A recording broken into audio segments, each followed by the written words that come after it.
কিন্তু তাদের টাকা দেওয়া লাগে, টাকা ছাড়া মানুষের সমর্থন পাওয়া যায় না। যদি জোর করে সমর্থন নিতে হয় তো কি দেওয়া লাগে? টাকা দেওয়া লাগে, নালে কোনো সুযোগ সুবিধা পাইয়ে দেওয়া লাগে। তো ইয়াজিদ যাদেরকে সমর্থন নেবে তাদেরকে টাকা দিতে লাগলো।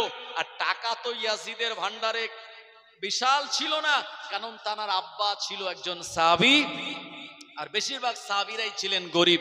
ইয়াজিদ তখন কি করলো? মানুষের উপরে কর চাপালো, জিএসটি চাপালো। আমার ভাইজানেরা, যেমন ভারতীয় সরকার যেমন জিএসটি আর কর চাপিয়ে ছোট ছোট ব্যবসার মাথা ভেঙে দিয়েছে, ঠিক ইয়াজিদ ওই রকম ভাবে আপনার কুফা, ইরাক, ইরান, সিরিয়া এ সমস্ত জায়গায় মানুষের উপরে কর চাপালো। ইংরেজরা 200 বছর ভারতবর্ষ রাজত্ব করেছে।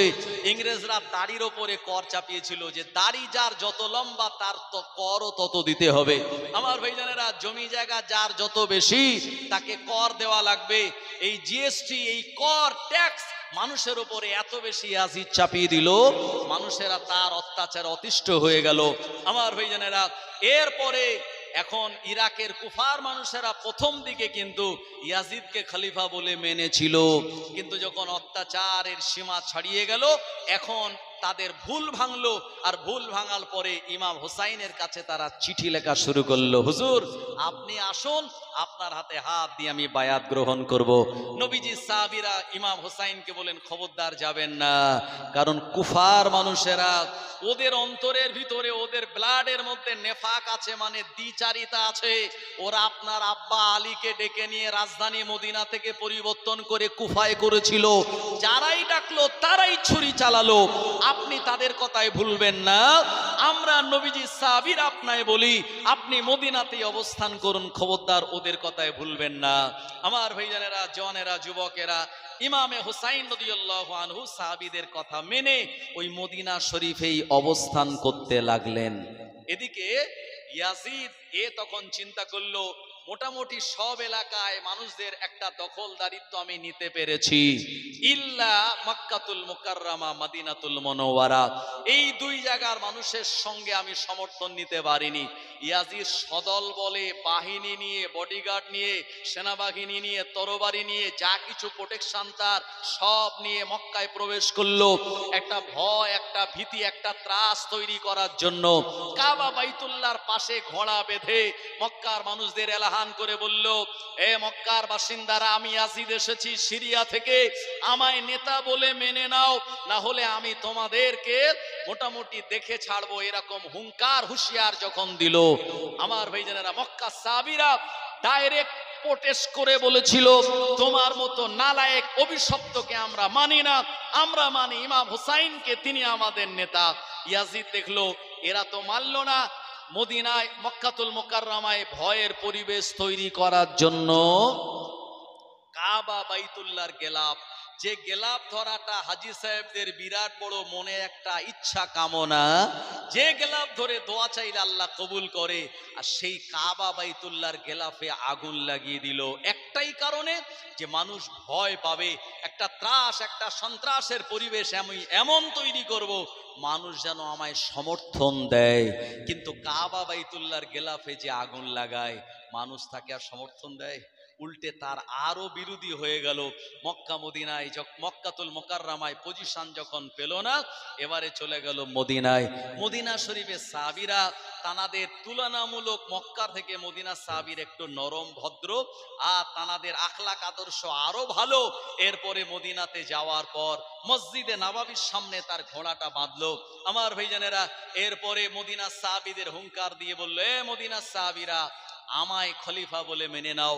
যারা বয়োজ্যেষ্ঠ সাহাবী তানারা কেউ বাইরে বার হননি, ঘরের মধ্যেই ছিলেন, কিন্তু কিছু জওয়ান যুবকেরা বেরিয়েছিলেন।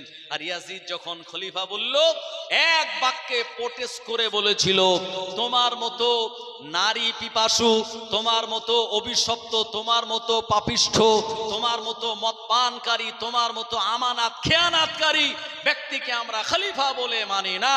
এই রকম যখন ডাইরেক্ট প্রতিবাদ করলো, ইয়াজিদ রেগে গিয়ে মদিনার মসজিদের দরওয়াজা ভেঙে তার ঘোড়া নিয়ে মদিনার মসজিদে প্রবেশ করে মদিনার মসজিদের ভিতরে তার ঘোড়া, তার সেনাবাহিনীদের ওখানে রাখলো, মদিনার মসজিদটাকে অপবিত্র নাপাক করে দিল। আমার ভাইজানেরা, হুঙ্কার ধুঙ্কার নানান রকমের বিভিন্ন রকম কথা বলে মদিনার মসজিদে তালা লাগিয়ে ইয়াজিদ বেরিয়ে চলে এসেছিল। জুড়ে বলুন নাউজুবিল্লাহ। এটা হলো ইয়াজিদের চরিত্র। তাই ইয়াজিদের নামে আমরা কোন রকম দালালি করতে রাজি নই। অনেকে আছে, আপনি ইউটিউবে দেখবেন, যারা লাল রুমাল মাথায় দেয়, মাথায় তাদের একটা কালো বেল্ট আছে, যারা লা মাযহাবী, যারা গায়ের মুকাল্লিদ, এরা বলে ইউটিউবে ইয়াজিদকে গালাগালি দেওয়া যাবে না, ইয়াজিদকে খারাপ বলা যাবে না। ইয়াজিদ সে কুস্তুনতুনিয়ার ইস্তাম্বুলের যুদ্ধে অংশগ্রহণ করেছিল। নবীজি বলেছেন কুস্তুনতুনিয়ায় আর ইস্তাম্বুলের যুদ্ধে যারা ছিল এরা সব জান্নাতি। আসলে ইয়াজিদকে জান্নাতি বানানোর জন্য তারা নকল আর মওজু জাল হাদিসও বানিয়ে ফেলেছে। এরা ইয়াজিদ ভক্ত আলেম, তাই এদের ওয়াজ শুনলে আপনার কিন্তু ঈমান বরবাদ হয়ে যাবে। কি বলছি বোঝা গেল? কারা বলছে? যারা আহলে সুন্নাত ওয়াল জামাতের নয়, যারা 8 রাকাত তারাবি পড়ে, যারা এখানে হাত বাঁধে, যারা বিনা ওযুতে কোরআন শরীফ ছোঁয়, যারা পাটা ফাঁক করে নামাজে দাঁড়ায়, আমার ভাইজানেরা, তারা বলছে ইয়াজিদকে খারাপ বলা যাবে না, কারণ কুস্তুনতুনিয়া ইস্তাম্বুলের যুদ্ধে নাকি অংশগ্রহণ করেছিল। গোটা ইতিহাস খুঁজলে, গোটা তারিখে হাদিস খুঁজলে কোনো জায়গায় প্রমাণ দেওয়া যাবে না ইয়াজিদ এই কুস্তুনতুনিয়ার ইস্তাম্বুলের যুদ্ধে অংশগ্রহণ করেছিল। এটা আহলে হাদিস শায়েখদের বানানো একটা জাল হাদিস। তাই ওই খপ্পরে পড়ে ঈমান যেন হারাবেন না। ইয়াজিদ অভিশপ্ত আর পাপিষ্ঠ, এটাই 100%, এটাই চূড়ান্ত, এটাই সিদ্ধান্ত। আমার ভাইজানেরা, জওয়ানেরা, যুবকেরা, ও নবীর উম্মতেরা, মদিনার মসজিদে নববী শরীফে তালা দিয়ে চলে আসলো। আজান ও নামাজ বন্ধ হয়ে গেল। আল্লাহ নবী সাহাবীরা মদিনার জমিনে নামাজ আদায় করতে না পেরে, মসজিদে নামাজ আদায় না করতে পেরে ঝরঝর করে অনেকে কান্নাকাটি করতে লাগে। ও জওয়ানেরা, যুবকেরা, কিতাবের নাম হলো আল বিদায়া ওয়ান নিহায়া। এই কিতাবের মুসান্নিফ আল্লামা ইবনে কাসির রাহমাতুল্লাহ আলাইহি তিনি বর্ণনা করে বললেন, হযরত সাদ বিন মুআজ রাদিয়াল্লাহু আনহু মদিনার মসজিদে তিনি লক্ষ্য করেন নামাজের ওয়াক্তে ওয়াক্তে আজান হয়ে যায়। উনি অবাক হয়ে গেলেন, মদিনার মসজিদে ইয়াজিদ বাহিনী তালা লাগিয়ে দিয়ে চলে গেল। গোটা মদিনার মসজিদটা বিভিন্ন জিনিস তারা ভাঙচুর চালালো, অথচ ওয়াক্তে ওয়াক্তে আজান কোন জায়গা থেকে শোনা যায়। ও আমার ভাইজানেরা, হযরত সাদ ইবনুল মুআজ রাদিয়াল্লাহু আনহু তিনি বর্ণনা করে বলেন, আমি মদিনার মসজিদের ভিতরে প্রবেশ করলাম একটা জানালা দিয়ে। এখানে প্রবেশ করে আমি দেখতে পেলাম আল্লাহর নবীর মাজারে আতাহারের ভিতর থেকে প্রতিটা আজানের ওয়াক্তে ওয়াক্তে আজান হয়ে যায়। আরো জোরে বলেন সুবহানাল্লাহ। ও নবীর উম্মতেরা, এ কারণে আমরা যারা আহলে সুন্নাত ওয়াল জামাতের মতবাদের মানুষ, আমাদের আকীদা হলো আল্লাহর নবী মরা নবী নয়, আল্লাহর নবী হলেন হায়াতুন নবী। আল্লাহর নবীর মাজারে আতাহারের উপরে কোরআন মাজিদের আয়াতটা আজও লেখা রয়েছে, ইয়া আইয়ুহাল্লাযীনা আমানু লা তারফাউ আসওয়াতাকুম ফাওকা সাওতিন নবী ওয়া লা তাজহারু লাহু বিল কওলি কাজহারি বাদিকুম লিবাদিন আতাহাবাতা আমালুকুম ওয়া আনতুম লা তাশউরুন।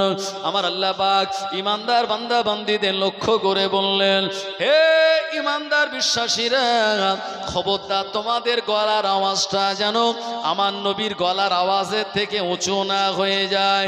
যদি তোমাদের গলার আওয়াজটা উঁচু হয়, যেভাবে তোমরা নিজেদের ভিতরে কথাবার্তা বলো, ও আমার ভাইজানেরা, আমার আল্লাহ পাক জানিয়ে দিলেন, যদি এমন হয় আনতাহাবাতা আমালুকুম, তাহলে তোমাদের তোমাদের আমালগুলি ধ্বংস হয়ে যাবে। কেমন করে বরবাদ হবে? ওয়া আনতুম লা তাশকুরুন, তোমরা তা কিছুই জানতে পারবে না। ও আমার ভাইজানেরা, আল্লাহ নবী হায়াতুন নবী, নবী আমার জানিয়ে দিলেন, মান যারা কবরি বাদা ওয়াফাতি ফাকান্নামা যারানি ফি হায়াতি, যে ব্যক্তি আমার ওফাতের পর আমার মাজারটা জিয়ারত করে যাবে, আল্লাহ নবী জানিয়ে দিলেন আমার ওই উম্মতটা আমার সঙ্গে সরাসরি যেন মোলাকাত করে গেল। আরো জোরে বলেন সুবহানাল্লাহ। ও নবীর উম্মতেরা, ইমামে হুসাইন রাদিয়াল্লাহু আনহু তানার কাছে বারবার কুফার জনগণেরা চিঠি পাঠাতে লাগলো। একটা দুটো নয়, 150 খানা চিঠি আসলো। শেষ চিঠিতে লেখা ছিল, ও হযরত ইমামে হুসাইন, আপনি যদি আমাদের কাছে না আসেন, কিয়ামতের দিন আপনার নানাজির সামনে আল্লাহ তাআলার কাছে আপনাকে আমরা আসামি বানিয়ে জবাবদিহি চাইব। আমরা বারবার বলার পরেও আপনি আমাদের কাছে আসেননি, আপনার হাতে হাত দিয়ে আমরা বায়াত গ্রহণ করতে পারিনি। এই শেষ চিঠিটায়, শেষ লেটারে এমন মারাত্মক কথা লেখা থাকার জন্য ইমামে হুসাইন রাদিয়াল্লাহু আনহু তার নানা জানের সাহাবীদেরকে দেখালেন। আল্লাহ নবী সাহাবীরা তারপরেও যেতে মানা করে দিয়েছিলেন। সাহাবীরা বলেন, এক কাজ করুন, আপনি নিজে না গিয়ে আপনি একজন প্রতিনিধিকে পাঠিয়ে দিন। ওই প্রতিনিধি আপনার হয়ে ওখানে বায়াত নেবে, ওখানকার সিচুয়েশন যখন আপনাকে জানিয়ে দেবে, তারপরে আপনি মদিনা জমিনটা ছেড়ে দেবেন। ও নবীর উম্মতেরা, আল্লাহ নবীর আদরের নাতি হযরত ইমামে হুসাইন রাদিয়াল্লাহু আনহুর এই মতটা পছন্দ হয়ে গেল। নিজের চাচাতো ভাই মুসলিম বিন ওয়াকিল রাদিয়াল্লাহু আনহুকে নিজের প্রতিনিধি করে আমার ভাইজানেরা ওই ইরাকের কুফা জমিনে পাঠিয়ে দিলেন। ইমাম হুসাইন হুজুর একটা চিঠি লিখে দিয়েছিলেন, তো আপনি চলে যান আর আমার পক্ষ থেকে চিঠিটা নিয়ে বলবেন আমি আপনাকে পাঠিয়ে দিয়েছি। হযরত ইমাম মুসলিম বিন ওয়াকিল রাদিয়াল্লাহু আনহু তিনি ঘোড়ায় চড়ে তার দুইজন সন্তানকে নিয়েছিলেন। একজনের নাম হলো মুহাম্মদ আর একজনের নাম হলো ইব্রাহিম। এ মাসুম বাচ্চা দুইজন তানাদের সঙ্গে করে নিয়ে ইমাম মুসলিম রাদিয়াল্লাহু আনহু ইরাকের কুফার জমিনে চলে গেলেন। কুফার জনগণদের বললেন, কুফার মসজিদে, এ কুফার জনগণেরা, আমি হুসাইনের পক্ষ থেকে আমি প্রতিনিধি হয়ে আমি তোমাদের কাছে এসেছি। আমার হাতে হাত দিয়ে বায়াত করা মানে ইমাম হুসাইন হুজুরকে খলিফা বলে মেনে নেওয়া। ও নবীর উম্মতেরা, এ কথা শোনার পর 2 দিনে কোন কেতাবলা বলেছেন 20,000, কোন কেতাবলা বলেছেন 2 দিনে 40,000 কুফাবাসী ইমাম মুসলিমের হাতে হাত দিয়ে ইমাম হুসাইনের নামে বায়াত গ্রহণ করলো। ও নবীর উম্মতেরা, এ সময় কুফার যে গভর্নর ছিল, রাজ্যপাল ছিল, এই রাজ্যপালের নাম হলো হযরত নোমান বিন বাশির রাদিয়াল্লাহু আনহু।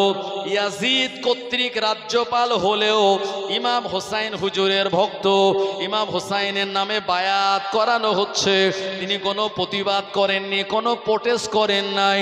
উমাইয়া সম্প্রদায়ের একদল মানুষেরা ইয়াজিদকে জানিয়ে দিল, ও মহাশয় ইয়াজিদ, আপনার এলাকা কুফার জমিনে ইমাম হুসাইনের নামে বায়াত করানো হচ্ছে, অথচ নোমান বিন বাশির রাজ্যপাল হয়ে একটা গভর্নরের পদে বসে প্রশাসনিক প্রধান হয়ে কোনো প্রতিবাদ করে না। এ কথাটা শোনার পরে ইয়াজিদ প্রচণ্ড রেগে গিয়ে নোমান বিন বাশিরের জায়গায় ওবাইদুল্লাহ বিন জিয়াদ, কঠোর হৃদয়ের একজন মানুষ, ইতিহাসে যার পিতার সন্ধান পাওয়া যায় না, তাকে পাঠিয়ে দিল কুফার গভর্নর করে। ও নবীর উম্মতেরা, সঙ্গে সঙ্গে নোমান বিন বাশির আর পদত্যাগ তিনি করলেন। আর এতটুকু বললেন, এমন চেয়ার আমার দরকার নাই যে চেয়ারে বসে আওলাদে রাসূলদের বিরোধিতা করতে হবে। এ চেয়ারে আমি লাথি মেরে আমি আওলাদে রাসূলের মহাব্বত আমার অন্তরে নিয়ে আল্লাহ আল্লাহর দয়ার জান্নাতে যেতে চাই। আরো জোরে বলেন সুবহানাল্লাহ। ও নবীর উম্মতেরা, আর ওবাইদুল্লাহ বিন জিয়াদ ওই কুফার রাজ্যপালের চেয়ারে বসে জাহান্নাম খরিদ করে নিল।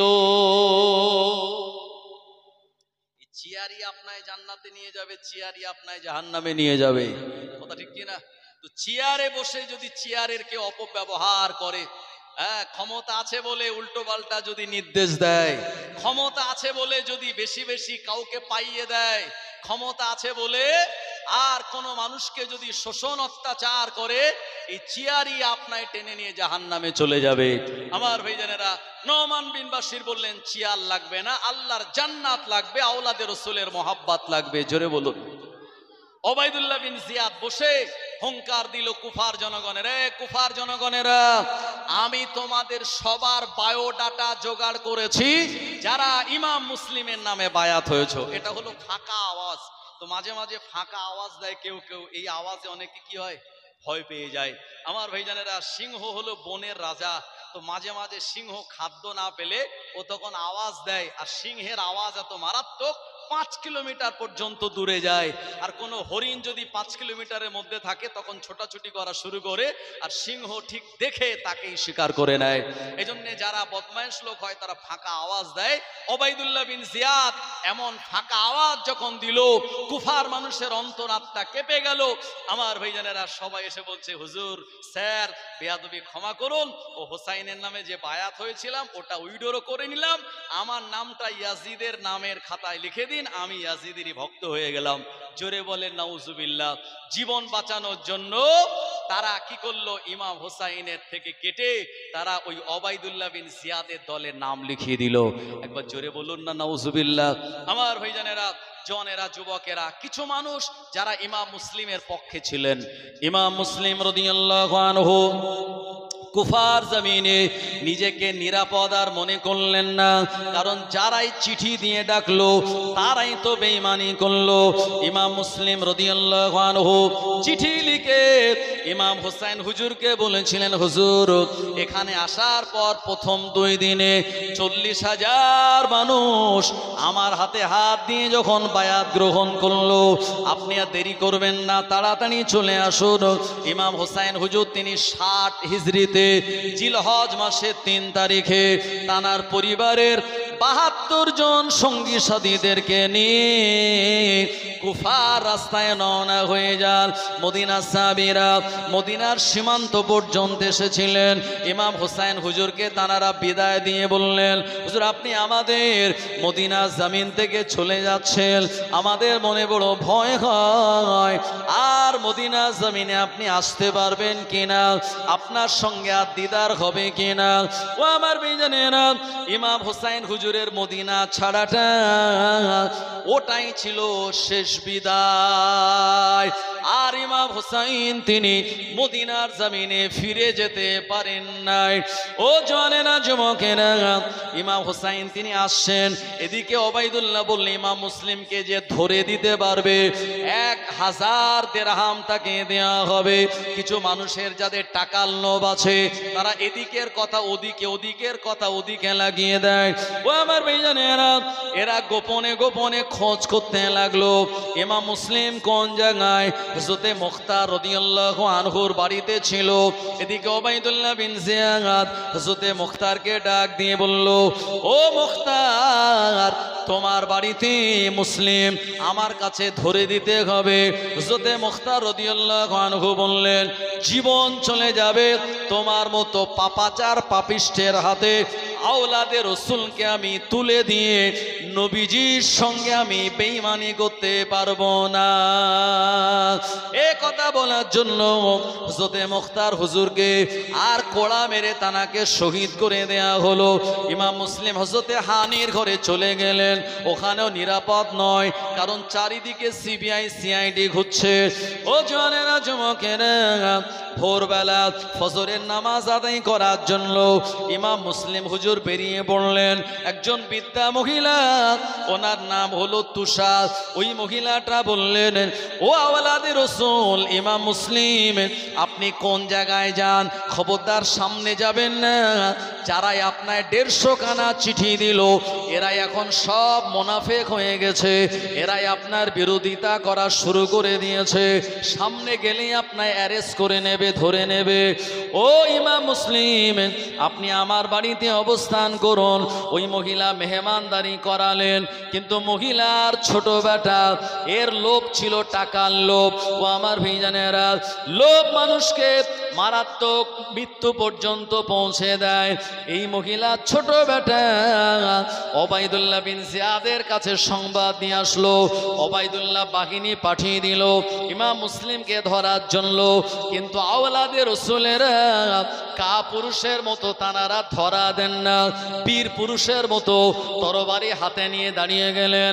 কুফার জনগণকে বললেন, এ কুফার মানুষেরা, আমাদের কাছে চিঠি দিয়ে আমাদের এখানে ডাকলে মানে আমরা তোমার মেহমান, তোমাদের মেহমান, অথচ মেহমানকে দাওয়াত দিয়ে এ কেমন আচরণ? আল্লাহ নবী বলেছেন, মেহমানের সঙ্গে ভালো আচরণ করলে আমার আল্লাহ রাজি আর খুশি হয়ে যায়, অথচ আমি মেহমান হয়ে আমার সঙ্গে এমন খারাপ আচরণ, এটাই যদি তোমাদের ইমানের অবস্থা হয়, এমন ইমান নিয়ে আল্লাহর জান্নাতে তোমরা কি যেতে পারবে?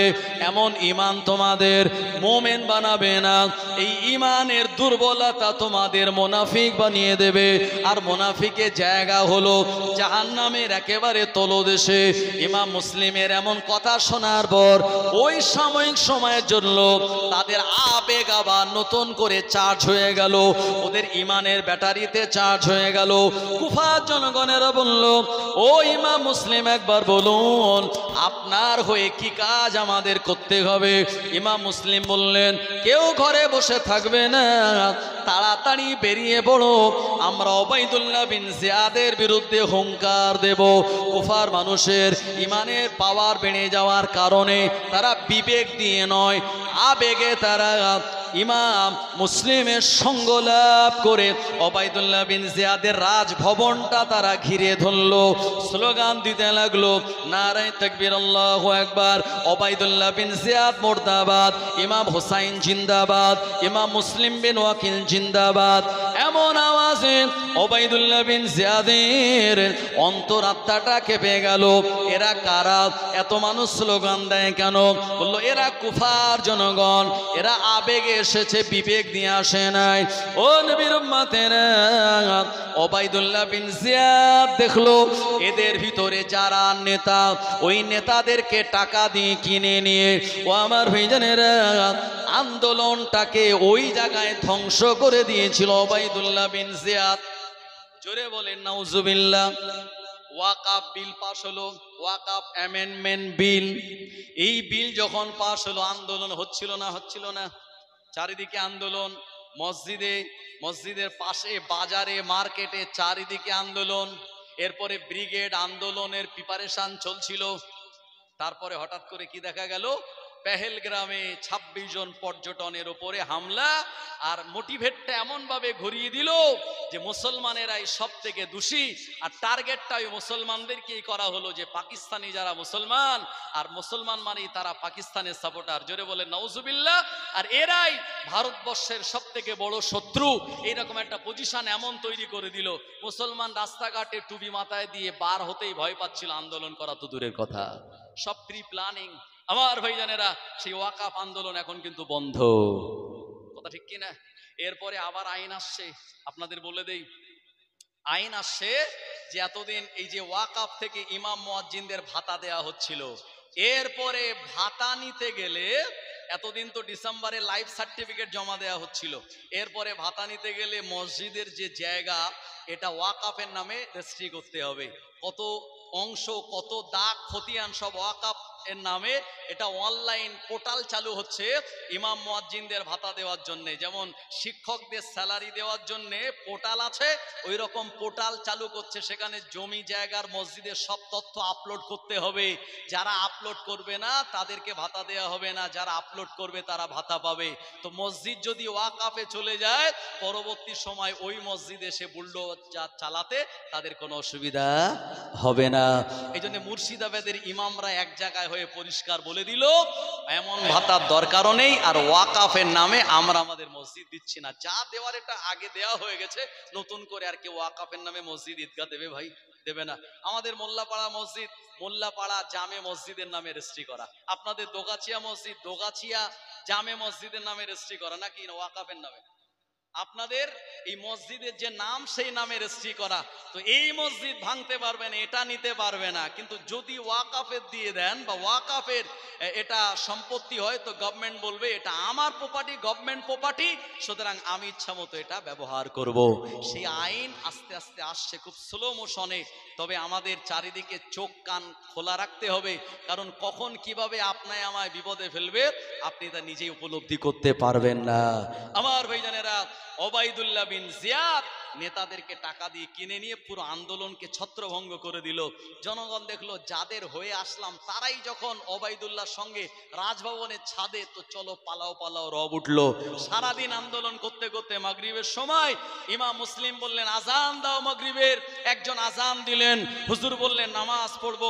মাগরিবের 3 রাকাত ফরজ নামাজ। হুজুর পিছনে তাকিয়ে দেখে 30 জন মুসল্লি ইমাম মুসলিম বিন ওয়াকিলের পিছনে। ইমাম মুসলিম চিন্তা করছে, আহারে এই 30 জন আমার প্রকৃত ভক্ত, এরাই আমার মহাব্বতের, এরা জীবনে আমায় ছেড়ে যাবে না। হুজুর এই চিন্তা ভাবনা করেছিলেন।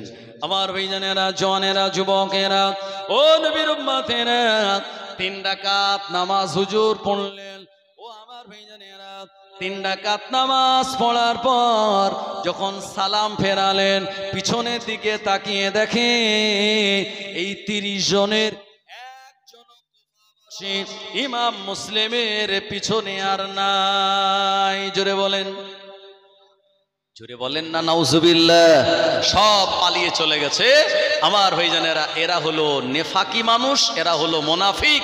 যে ইমাম মুসলিমের সামনে দিয়ে যাব কি করে, লোক লজ্জা, চক্ষু লজ্জা লাগবে, তাই তারা পিছন দিক দিয়ে পালিয়ে চলে গেল নামাজের সেজদা হালাতে। এদের অবস্থা চিন্তা করুন তো। আমার ভাইজানেরা, জওয়ানেরা, যুবকেরা, এজন্য ইমাম মুসলিম রাদিয়াল্লাহু আনহু তিনি প্রচন্ড পরিমাণে ব্যথিত হলেন। সেই কথাই আছে না, বলে একটা হুজুর আপনার চোখ বুজিয়ে ওয়াজ করছে, তো চোখ যখন খুলেছে তখন দেখছে একজন শ্রোতার, বাদ বাকি আশপাশে যা ছিল সব পালিয়ে গেছে। তো হুজুর তখন খুব আফসোস করে বলছে, বাবা তুমি একা কেন? সবাই যখন পালালো চলে গেল, তুমিও চলে যেতে পারতে।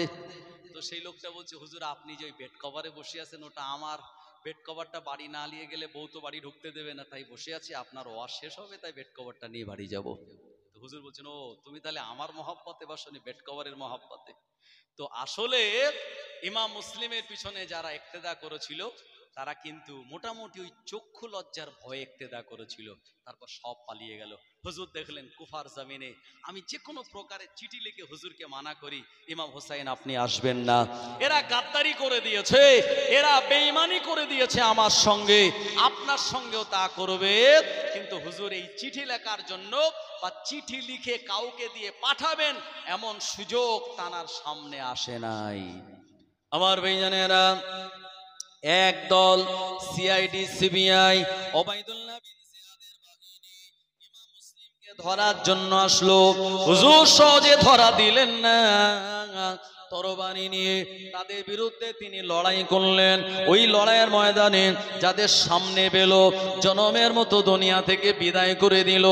ইমাম মুসলিমের মাথায় একজন দূর থেকে পাথর মারলো। ও নবীর উম্মতেরা, ওই পাথরের আঘাতে হুজুরের মাথাটায় আঘাত লেগে মাথাটা ঘুরে গেল। হুজুর মাথাটা ধরে জমিনে বসে পড়লেন।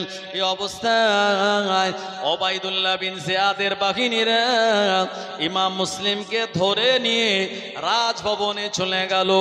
ইরাকের কুফার জমিনে রাজভবনের ওপরে প্রকাশ্য জনগণের সম্মুখে, প্রকাশ্য দিবালোকে ইমাম মুসলিম বিন ওয়াকিল রাদিয়াল্লাহু আনহুকে জনমের মতো শহীদ করে দিয়ে তানার মস্তক মোবারকটা আর ফুটবলের মতো ময়দানে ফেলে দিয়েছিল। একবার জোরে বলেন নাউজুবিল্লাহ। ও আমার ভাইজানেরা, এটা হুঙ্কার দিয়ে দিল যারা হুসাইনকে মহাব্বত করবে তাদেরও অবস্থা এমন হবে।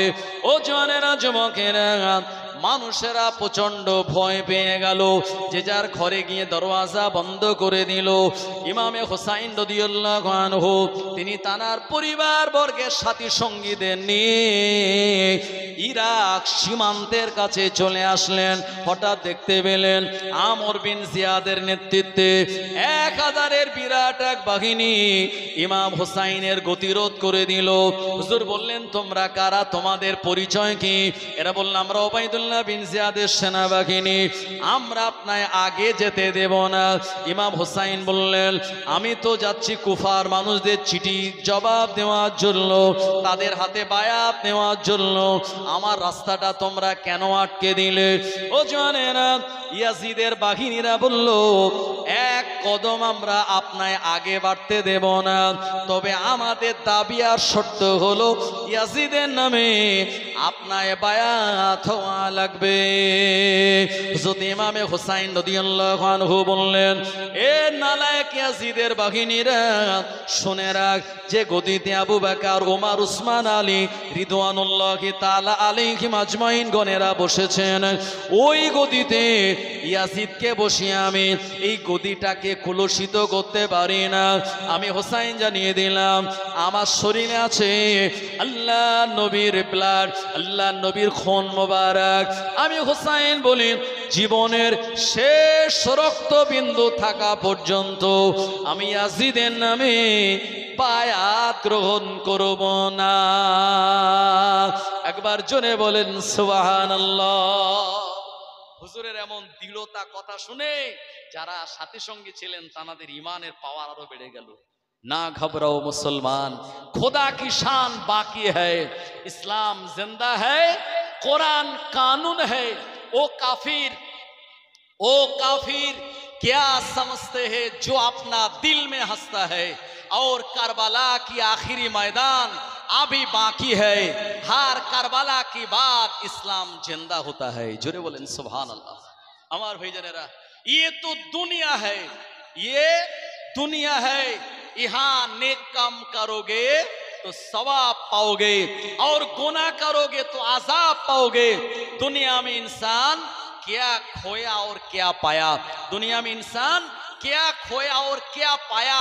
फिल्म आया, इल्म गया, क्रिकेट आया, काम गया, रिवाज आया, सुन्नत गया, बैंक आया, बरकत गया, रिवाज आया, सुन्नत गया, और दौलत आया, मोहब्बत गया, मोबाइल आया तो मुलाकात चल गया। जवानेरा, যুবকেরা, এই দুনিয়া অত্যন্ত কঠিন একটি জায়গা। ইমাম হুসাইনের যারা রাস্তা আটকে দিল, এরা কারা? সব কিন্তু মুসলমান, একজন অন্য ধর্মের নয়, কিন্তু নাম তাদের মুসলমান থাকলেও তাদের অন্তরে আওলাদে রাসূলের মোহাব্বত ছিল না। আপনি বলুন, যে নামাজের ভিতরে আমরা বলছি, কি বলছি? আসসালামু আলাইকা আইয়ুহান নবী ওয়া রাহমাতুল্লাহি ওয়া বারাকাতুহু, আসসালামু আলাইনা ওয়া আলা ইবাদিল্লাহিস সলিহিন। বলছি কি বলি না? আমরা জুমার দিন খুতবাতে শুনছি, ইন্নাল হাসান আল হুসাইন সাইয়্যিদুশ শাবাবি মিন আহলিল জান্নাহ, আল ফাতিমাতু সাইয়্যিদাতুন নিসাই মিন আহলিল জান্নাহ। আমার ভাইজানেরা, সেই হাসান হুসাইনের নাম তারাও মসজিদে খুতবায় তাদের ইমাম বলে, তারাও শোনে, কিন্তু যাদের নাম শোনে তাদের অন্তর, তাদের মোহাব্বত তাদের অন্তরে নাই। এরাই হলো ইয়াজিদ বাহিনীর মুনাফিক মুসলমান। ইমাম হুসাইনের গতিরোধ করে দিল।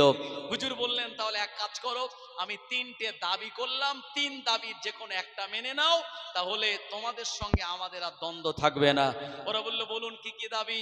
ইমাম হুসাইন বললেন, দাবি নম্বর 1, আমাকে সরাসরি ইয়াজিদের কাছে যেতে দাও, দেখি ইয়াজিদ কত বড় পালোয়ান হয়েছে, যা বলার সেখানে গিয়ে বলবো। কিন্তু ওরা বলল, নেভার, কখনো হবে না, আগে ইয়াজিদের নামে বায়াত হতে হবে, তারপরে ওখানে নিয়ে যাব। ইমাম হুসাইন বললেন, জীবন থাকতে এটা সম্ভব নয়। সুবহানাল্লাহ। দ্বিতীয় নম্বর দাবি নম্বর 2, আমায় মক্কা মদিনা শরীফে চলে যেতে দাও, যে পথে এসেছি সে পথে চলে যাব, তোমাদের সঙ্গে আমি যুদ্ধ করব না। ওরা বলল আর হবে না, আপনি যখন এসেছেন আর ব্যাকে আপনায় রিটার্ন যেতে দেব না। কাদের আটকাচ্ছে? আওলাদে রসুলদের আটকাচ্ছে মুসলমান, বলছে ব্যাকে যেতে দেব না। ফুরফুরা শরীফের হুজুর দাওয়াত করে যদি বলেন যে হুজুর এখানে এসেছেন আর বাড়ি যাওয়া হবে না, আমাদের দাবি দেওয়া মানতে হবে, এটা কি সম্মান দেওয়া হবে না বিয়াদবি করা হবে? একটু জোরে বলেন। আমার ভাইজানেরা, জনেরা, যুবকেরা, ইমাম হুসাইনের 2 নম্বর দাবিও মানল না। হুজুর বললেন দাবি নম্বর 3 এটা অন্তত মেনে নাও, আমায় গোটা ওয়ার্ল্ডে যত মুসলিম কান্ট্রি আছে, ওমান আছে, ইয়ামান আছে, ইন্দোনেশিয়া আছে, কাতার আছে, দুবাই আছে, আরব আমিরাত আছে, আপনার সাউথ আফ্রিকা আছে, কেনিয়া আছে, এই সমস্ত উজবেকিস্তান আছে, তুর্কিস্তান আছে, আফগানিস্তান আছে, হ্যাঁ, এই সমস্ত মুসলিম কান্ট্রিতে আমায় যেতে দাও। ওরা বলল সেটাও সম্ভব নয়। হুজুরের 3-3টে দাবি একটাও যখন মানলো না, ইমাম হুসাইন মনে করলেন এরা সাংঘাতিক জাতের মুসলমান, এরা আমার সঙ্গে লড়াই করেই ছাড়বে। ইমাম হুসাইন হুজুর তিনিও শক্ত হলেন, পরিবার বর্গকে বললেন এখানেই আমরা অবস্থান করব, আমাদের মদিনায় যেতে দেওয়া হবে না, তবে আমরা টার্গেট রাখবো যে কোনো প্রকারে ওই কুফার মানুষের কাছে পৌঁছানো। আমার ভাইজানেরা, বরঞ্চ পৌঁছাতে দেওয়া হলো না। আর ইয়াজিদ রয়েছে সিরিয়ার দামেস্কে, আর এদিকে ওবাইদুল্লাহ বিন জিয়াদ কুফায়। ওবাইদুল্লাহ বিন জিয়াদ হলো রাজ্যপাল। ভাই সব রাজ্যে একটা করে সেন্ট্রালের দেওয়া রাজ্যপাল থাকে, রাজ্যপাল মোটামুটি দায়িত্ব সামলায়। রাজ্যপাল যখন পারে না তো সেন্ট্রালের সঙ্গে আলোচনা করে, রাজ্য সরকার এই করছে, আমি তো রাজ্যপাল, আমি আপনার সরাসরি উপরে কথা বলতে পারি না, বলুন কি ডিরেকশন দেব। সেন্ট্রাল থেকে যে অর্ডার হয় ওটাই রাজ্যপাল মানতে বাধ্য। সে জামানায় ফোন টোন নেই, চিঠিপত্রের আদান প্রদান করতে করতে আরো 1 সপ্তাহ পেরিয়ে গেল। আমার ভাইজানেরা, ইমাম হুসাইন হুজুর তিনি এই জায়গায় অবস্থান করতে লাগলেন। ইমাম হুসাইন হুজুরকে হঠাৎ করে একজন হোর নামক সেনাপতি বলল, হুজুর এক কাজ করুন, আমি ইয়াজিদ কর্তৃক সেনাবাহিনীর লিডার হওয়ার পরেও আমি আপনাকে মহব্বত করি আর ভালোবাসি, আপনাকে একটা যুক্তি দেই। রাতের বেলায় বাহিনী যখন ঘুমিয়ে যাবে আপনি তাবু তুলে মদিনাতে চলে যাবেন, পরের দিন সকালবেলা আপনায় যখন খুঁজে পাওয়া যাবে না আমরা বলবো ইমাম হুসাইন কোথায় গিয়েছে জানি না, আর আমাদের কোনো দোষ হবে না, তাহলে আপনিও বাঁচবেন আর আপনার বিরোধিতা থেকে আমরাও বাঁচবো। এই মতামত সিদ্ধান্ত হয়ে গেল, সিদ্ধান্ত চূড়ান্ত। ইমাম হুসাইন পরিবারের সবার সঙ্গে আলোচনা করলেন, সবাই এই সিদ্ধান্তে সিলমোহর দিল। ইমাম হুসাইন বললেন, এ নাকিব বিন আব্দুল্লাহ, ইমাম হুসাইন হুজুরের কাফেলার একজন মানুষ, বাবা তুমি পথ দেখাবে, কারণ তুমি আমার আব্বা আলীর সঙ্গে একাধিকবার এই মদিনা থেকে কুফাতে আসা যাওয়া করেছো, রাস্তাটা তোমার চেনা। নাকিব বিন আব্দুল্লাহ সামনে, সেনাবাহিনী ঘুমিয়ে পড়লো, তাবু তুলে নিয়ে ইমাম হুসাইন রাস্তা চলা শুরু করলেন। আমার ভাইজানেরা, ও জনেরা, যুবকেরা, নবীর উম্মতেরা, খানিকটা চলার পর নাকিব বিন আব্দুল্লাহ বললেন, ও হুজুরে হযরত ইমামে হুসাইন, কোন দিকে মদিনা, কোন দিকে আর ইরাক, কোন দিকে সিরিয়া, আমি লোকেশন ভুল করে ফেলেছি, আমার মাথাটা কাজ করছে না হুজুর, আমি বুঝতে পারছি না কোন দিকে মদিনাতুল মুনাওয়ারা। ইমাম হুসাইন হুজুর তিনিও রাস্তাটা আর লোকেশন পাওয়ার ট্রাই করলেন, চেষ্টা করলেন, না না না, তিনিও লোকেশন পেলেন না। ইমাম হুসাইন হুজুর তানার পরিবার বর্গের ব্যক্তিদেরকে নিয়ে ওই দিন রাতের বেলা ঘুরতে লাগলেন। সারা রাত ঘোরার পর ফজরের নামাজের আগে এমন একটা জায়গাতে এসে উপস্থিত হলেন, ওখানে তাবু গাড়ার আগে যখন খুঁটি পুঁততে যাবেন, জমিনের ভিতর থেকে টাটকা রক্তের গন্ধ পাওয়া যায়। কোন কেতাবওয়ালা বলেছেন একটা লাল রক্তের আভাস পাওয়া যায়। ইমাম হুসাইন হুজুরকে শুনিয়ে দেওয়া হলো। ইমাম হুসাইন হুজুর তিনি আশপাশের মানুষদের জিজ্ঞাসা করার জন্য কোশিশ করলেন, ও নবীর উম্মতেরা, একজন আল্লাহর বান্দার সঙ্গে দেখা হয়ে গেল। ইমামে হোসাইন হুজুর বললেন, ও আল্লাহর বান্দা আব্দুল্লাহ, তুমি কে বলতে পারো এই জায়গাটার নাম কি? ওই মানুষটা বলেছিল এই জায়গাটার নাম হলো মারিয়া, আর এই জায়গাটাকে অনেকে দাস্তে কারবালা বলে জানে। ইমাম হোসাইন হুজুর এ কারবালার কথাটা শোনার পর তানার মনে পড়ে গেল, আল্লাহর নবী আমায় ছোটবেলায় বলেছিলেন, আল্লাহর নবী যখন ইন্তেকাল করেন, ইমাম হোসাইন হুজুরের বয়সটা ছিল 8 বছর। এই 8 বছর বয়সের কথা ইমাম হুসাইন হুজুরের মনে ছিল। তানার মনে পড়ে গেল কারবালার ময়দানে আল্লাহর নবী আমায় বলেছিল, ও আমার আদরের নাতি হুসাইন, যে জমিনে তোমায় পানি দেওয়া হবে না, আমার পরিবার বর্গের মেহমানদের আত্মীয় স্বজনদের পানি দেবে না, আর তোমার সঙ্গে একদল মুসলমানেরা গাদ্দারি করে তোমার গলায় ছুরি চালিয়ে দেবে, ওই জায়গাটার নাম হবে কারবালা। হুজুরের মনে পড়ে গেল, অন্তরের ভিতরে কেমন যেন একটা ঢেউ বয়ে গেল। ও নবীর উম্মতেরা, পরিবারের কাউকে বললেন না। হুজুর কারবালার ময়দানে মুহররম মাসের 4 তারিখে পৌঁছে গিয়েছিলেন। ওখানে তিনি আরো আপনার 4 থেকে 5 দিন তিনি থাকলেন। হুজুরের কাছে যে পানি ছিল, মস্কের পানিগুলি শেষ হয়ে গেল। ইমাম হুসাইন বললেন, বাবা আশপাশে কোনো নদী আছে কিনা দেখো। ও জানেনা, এ সময় ইমাম হুসাইনের পরিবার বর্গের পুরুষেরা এরা পানি খোঁজার জন্য চারিদিকে সবাই গেলেন। হঠাৎ করে একটা নদী পাওয়া গেল।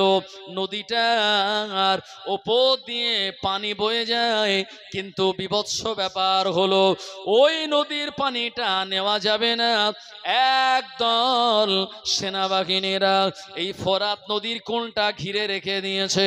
ইমাম হুসাইন হুজুরের পরিবার বর্গের আত্মীয় স্বজনেরা যখন পানি আনতে গেলেন, এরা ডাইরেক্ট জবাব দিয়ে বলল, না না না, তোমরা আওলাদে রাসূল হওয়ার অপরাধে পানি তোমাদের দেওয়া যাবে না। অপরাধ একটাই, আওলাদে রাসূল তানারা, পানি দেবে না কারা? মুসলমানেরা। এরা মুনাফিক মুসলমান। আমার ভাইজানেরা, ইমাম হুসাইন হুজুরকে সংবাদ দেয়া হলো। হুজুর তিনি চোখের পানি ছেড়ে দিয়ে বললেন, আমার সাথী সঙ্গীরা ওই পানি তোমরা নিতে আর যেও না, পানি ওরা দেবে না। আমার নানাজি আজ থেকে অনেক বছর আগে আমায় শুনিয়ে গিয়েছেন সেই ওসিয়তের বাণী, সুতরাং নানাজি যা বলেছেন তা অক্ষরে অক্ষরে পালন হবে। আমার ভাইজানেরা, ভোর আবার চলে এসেছে। এসে বলছি, হুজুর কি ব্যাপার আপনি এখানে? আপনার তো মদিনায় চলে যাওয়ার কথা তাবু তুলে নিয়ে। ইমাম হোসাইন বললেন, আমার তাকদীর, আমার নসিব, আমার ভাগ্য, আমার কপাল আমায় কারবালার ময়দানে এনেছে। আমি মদিনা শরীফে যাওয়ার রাস্তা হারিয়ে ফেলেছি, সুতরাং এটাই আমার শেষ ঠিকানা, আর আমি কারবালার ময়দানেই অবস্থান করব। আমার ভাইজানেরা, জওয়ানেরা, যুবকেরা, ইমাম হোসাইন হুজুর তিনি কারবালার ময়দানে অবস্থান করছেন। আর এদিকে শিমার ইবনে জিলজৌশান সেও এসেছে 5000 বাহিনী নিয়ে ইমাম হুসাইনের সঙ্গে যুদ্ধ করার জন্য। হুজুর বললেন, যুদ্ধ এখন নয়, যুদ্ধ যদি করতেই হয় আগামী 10ই মুহররম আমি তোমাদের সঙ্গে যুদ্ধে লিপ্ত হব, কারণ সামনে আছে লাইলাতুল আশুরা, বরকতপূর্ণ রজনী, 10-এর রাত, ইবাদতের রাত, তাহাজ্জুদের রাত, সালাতুত তওবার রাত, সালাতুল হাজাতের রাত, এই রাত কোরআন তেলাওয়াতের রাত, এই দিন আল্লাহর দরবারে দান খায়রাত করার দিন। সুতরাং ইবাদত বান্দেগিগুলি করে আমি তোমাদের সঙ্গে যুদ্ধে শামিল হব। একবার জোরে বলুন সুবহানাল্লাহ। এজন্য মানুষ ইন্তেকাল করার আগে সবার ইচ্ছা একবার মক্কা মদিনা শরীফে যাব, আমার আগে কিছু জমি জায়গা মসজিদ মাদ্রাসায় দিয়ে যাব, আমার আগে কিছু ভালো কাজ করে যাব, অন্তত ইন্তেকালের পরে আমার আত্মা, আমার রূহটা যেন শান্তি হয়। ইমাম হুসাইন হুজুর বললেন, যুদ্ধ তো হবেই, আমি যুদ্ধ করতে আসেনি, কিন্তু তোমরাই যুদ্ধ করার জায়গায় আমায় দাঁড় করিয়ে দিয়েছো। আমি আওলাদে রাসূল কাপুরুষ নই, আমরা বীর পুরুষ। আমার নানাজি ওহদে, বদরে, খায়বারে, খন্দকে, হুনাইনে, তাবুকে, মুতায় গিয়েছিল। আমি সেই ঘরের আওলাদ, আমি যুদ্ধ করব তোমাদের এগেনস্টে। যদিও এই যুদ্ধ করার ইচ্ছা আমার ছিল না, যখন দাঁড় করিয়েছ ময়দানে, আমি হোসাইন বীর পুরুষের মতো তোমাদের বিরুদ্ধে লড়াই করব। একবার জোরে বলুন সুবহানাল্লাহ। হুজুর ওই রাতের বেলা সারা রাত ধরে আল্লাহর ইবাদত বান্দেগি করলেন। একদল লাঠি খেলায়, একদল তাজিয়া বের করে, আর একদল বুক চাপড়ায়। এগুলি হলো আপনার শরীয়ত বিরোধী কাজ। আমার ভাইজানের এগুলি হারাম। ইমাম হুসাইন তিনি কারবালার ময়দানে রোজা রেখেছিলেন, পানি পাননি। যারা লাঠি খেলছে তারা শরবত খাচ্ছে, খিচুড়ি খাচ্ছে। আমার ভাইজানেরা, তারা নামাজ কালাম পড়েনি, অথচ ইমাম হুসাইন কারবালার মুহূর্তে শহীদ হয়ে যাওয়ার পূর্ব সময়েও নামাজ ছেড়ে দেননি। যারা লাঠি খেলে ইমাম হুসাইনের ভক্ত বলে নিজেদের জাহির করতে চায়, এই কদমগাছি, কাজীপাড়া, বিভিন্ন জায়গাতে, আসলে তারা কারা? এরা হলো প্রকৃতপক্ষে হোসাইনি ভক্ত নয়। যদি হোসাইনি ভক্ত হতো তারা এই রকম তাদের বডি প্রদর্শন করে রক্তাক্ত করতো না। তারা রোজা রাখতো, আল্লাহর ইবাদত বান্দেগি করে, আল্লাহর কাছে দোয়া চেয়ে তারা নামাজ কালাম পড়তো, আর নিজেদের গুনার জন্য তারা ইস্তেগফার করতো। কথা ঠিক কিনা আমার ভাইজানেরা? আমি এই কদমগাছি সর্দার পাড়ায় যেহেতু জুমা পড়াতে যাই, তো সেখানে আমি এই কথাগুলি একটু কড়া ভাষায় বলি, তো যার কারণে একদল আমার খুব বিরোধী, যারা লাঠিপাটি খেলে। তো আমি আস্তে আস্তে গত 5 বছরে বোঝাতে তো এখান থেকে যে টিমটা বার হতো, মোটামুটি টিমটা আগের থেকে অনেক দুর্বল হয়ে গেছে। মানে এখন জনসংখ্যায় কম, কিন্তু তারপরেও কিছু ইয়াং ছেলেরা আছে, তারা বলে হুজুর এই লাঠি খেলা বের করা মানে আমাদের যে শক্তি আছে, মানে আমরা যে পার্টি করি সেই পার্টির জোর যে আছে, এটা দেখানোর জন্য লাঠি পাটি নিয়ে আমরা বার হই। বুঝতে পারছেন? তো এই অবস্থা। তো আল্লাহ পাক তাদেরও হেদায়েত দান করুক, সবাই বলেন আল্লাহুম্মা আমিন। আমার ভাইজানেরা, অনেকে আছে তারা এই আশুরার দিনে লাঠি খেলা দেখতে যায়, আছে না নাই? এই লাঠি খেলা দেখতে যাওয়াটাও হারাম, শরীয়ত করে না। আমার ভাইজানেরা, অনেকে আছে চল চল চা খেয়ে আসি, লাঠি খেলা হচ্ছে দেখে আসি। আপনি আপনার পেট্রোল খরচ করে সারা সপ্তাহ ধরে কাজ কাম করে ওই টাকা দিয়ে আপনি লাঠি খেলা দেখে আসলেন। আর যারা মদ খেয়ে নেশা করে আমার ভাইজানেরা এইরকম মাতলামি করলো, তাদের যা দেখলেন একটা সব হলো না, গোনা কুড়িয়ে বাড়ি নিয়ে আসলেন। অথচ মসজিদে সব রেসানি হচ্ছে আশুরার দিনে, মুসল্লি কজন? ওই মুরব্বীরা মিলে কজন দেখা যাচ্ছে 1-150, আর বাদ বাকি সব বাইরে চলে গেছে লাঠি খেলা দেখতে বা অন্য অন্য কাজে। তবে দোগাছিয়ার ছেলেরা ভালো, এরা লাঠি ফাটি খেলা দেখতে যায় না। কথা ঠিক কিনা আমার ভাইজানেরা, জওয়ানেরা, যুবকেরা, ও নবীর উম্মতেরা, ইমাম হুসাইন হুজুর তিনি আর পানি নেওয়ার জন্য কাউকে পাঠালেন না। আল্লাহর নবীর আদরের নাতি ইমাম হুসাইন বললেন, ওই ফোরাত নদীর পানি ওরা আমাদেরকে দেবে না। এ ময়দানে আমরা আজকে রাতের বেলা আমার আল্লাহর ইবাদত বান্দেগি করব। আশুরার রাতের বেলা সারা রাত ধরে কাফেলার মহিলারা, মায়েরা, মাসুম বাচ্চারা আল্লাহ দরবারে তানারা সালাতুত তাহাজ্জুদের নামাজ পড়লেন, আর সালাতুত তওবার নামাজ পড়লেন, সালাতুত তাসবিহ নামাজ পড়লেন। ও আমার ভাইজানেরা, কোরআন ও মাজিদ তেলাওয়াত করলেন, জিকির ফিকির করলেন। ইমামে হুসাইন রাদিয়াল্লাহু আনহু জামাতে তায়াম্মুম করে তানাদেরকে নিয়ে ফজরের নামাজ আদায় করলেন। ইমামে হুসাইন রাদিয়াল্লাহু আনহু ফজরের নামাজের পর নামাজের পাটিতে হুজুর একটুখানি তন্দ্রায় চলে গেলেন। হুজুরের ঘুম এসে গেল। ওই ঘুমের ভিতরে স্বপ্ন দেখছেন নানা জান রাসূলুল্লাহ সাল্লাল্লাহু আলাইহি ওয়াসাল্লাম ইমাম হুসাইনের দিকে হাত বাড়িয়ে বললেন, ও আমার আদরের নাতি হুসাইন, এটাই সেই কারবালা যে জায়গায় তোমার উপরে ছুরিটা চালিয়ে দেওয়া হবে। আমার আওলাদের উপরে কঠিন পরীক্ষা চলবে। ও আমার আওলাদ হুসাইন, বিপদ আপদে ধৈর্য ধারণ করো। আমি তোমার নানা জান রাসূলুল্লাহ আল্লাহ পাকের দয়ার জান্নাতে তোমার জন্য হাউজে কাউসারের পানি নিয়ে অপেক্ষা করি। আর আরো জোরে বলেন সুবহানাল্লাহ। হুজুরের ঘুমখানা ভেঙে গেল। ইমাম হোসেন হুজুর বুঝতে পারলেন এটাই তো সেই কারবালা, যে ময়দানে আমায় শহীদ হতে হবে। বেলা 10টা বেজে গেল। ইমাম হোসেনের বিরুদ্ধে লড়াই করার জন্য ওরা যখন ময়দানে হাজির হয়ে গেল, ও আমার ভাইজানেরা, ইমাম হোসেন হুজুর রণসাজে সজ্জিত হয়ে গেলেন।